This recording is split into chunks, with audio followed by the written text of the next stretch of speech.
village de Tifilkout, dans les hauteurs de Kabylie, Nabaya se lève tôt pour affronter une journée bien chargée. Cette paysanne de 70 ans s'occupe d'abord de ses chèvres. Comme la plupart des Algériens nés avant l'indépendance du pays en 1962, elle n'a pas été scolarisée durant son enfance. Alors il y a 2 ans, malgré son âge avancé, Nabaya a décidé d'apprendre à lire et à écrire. J'ai été privée de scolarité pendant la colonisation française de l'Algérie. Nous étions très jeunes et nous avons vécu dans une misère atroce.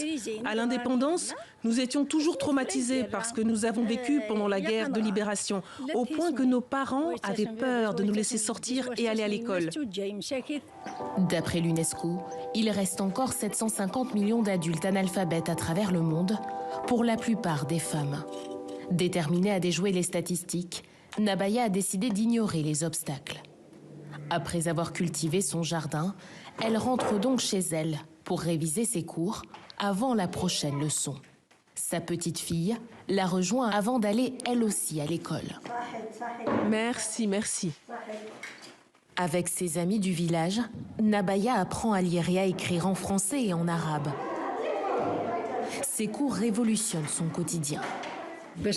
Depuis que j'ai commencé à étudier, j'ai appris par cœur l'alphabet. Je peux désormais me déplacer à l'aise, sans me perdre, car je peux lire les panneaux. Je peux aussi manipuler mon téléphone sans aucun problème. Je me sens beaucoup mieux qu'avant. Des cours dispensés par l'ICRA, une association pionnière dans l'alphabétisation auprès des plus défavorisés, notamment dans les zones rurales. En 30 ans, ces enseignantes sont venues en aide à 2 millions de femmes en Algérie. Elles ont une véritable volonté d'apprendre. Elles ne ratent aucun cours. Étudier est devenu leur priorité.